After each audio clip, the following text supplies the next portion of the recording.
हमारी आज की कहानी है आनंद।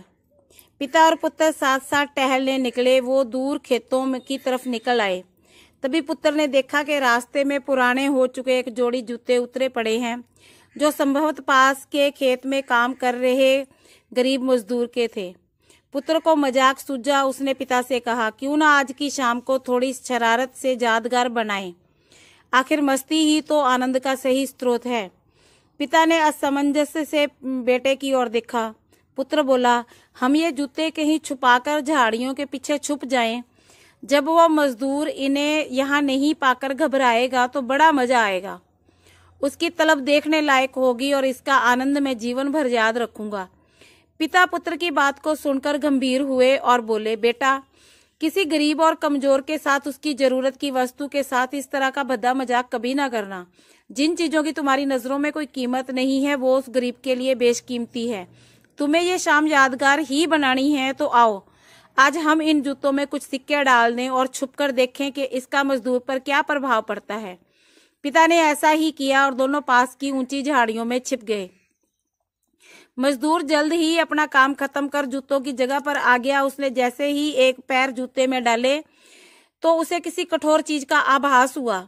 उसने जल्दी से जूते हाथ में लिए और देखा कि अंदर कुछ सिक्के पड़े हैं। उसे बड़ा आश्चर्य हुआ और वह सिक्के हाथ में लेकर बड़े गौर से उन्हें देखने लगा।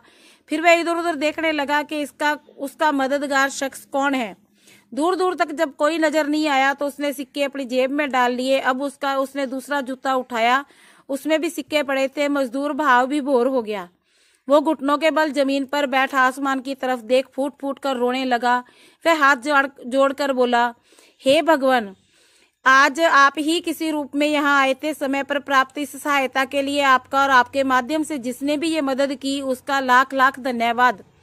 आपकी सहायता और दयालुता के कारण आज मेरी बीमार पत्नी को दवा और भूखे बच्चों को रोटी मिल सकेगी। तुम बहुत दयालु हो प्रभु, आपको कोटि कोटि धन्यवाद। मजदूर की बातें सुन बेटे की आंखें भर आई। पिता ने पुत्र को सीने से लगाते हुए कहा, क्या तुम्हारी मजाक मजे वाली बात से जो आनंद तुम्हें जीवन भर याद रहता, उसकी तुलना में इस गरीब के आंसू और दिए हुए आशीर्वाद तुम्हें जीवन पर्यंत जो आनंद देंगे वो उससे कम है क्या? बेटे ने कहा, पिताजी, आज आपसे मुझे जो सीखने को मिला है उसके आनंद को मैं अपने अंदर तक अनुभव कर रहा हूँ। अंदर में एक अजीब सा सुकून है। आज के प्राप्त सुख और आनंद को मैं जीवन भर नहीं भूलूंगा। आज मैं उन शब्दों का मतलब समझ गया जिन्हें मैं पहले कभी नहीं समझ पाया था। आज तक मैं मजा और मस्ती मजाक को ही वास्तविक आनंद समझता था, पर आज मैं समझ गया हूँ कि लेने की अपेक्षा देना कहीं अधिक आनंददायी है।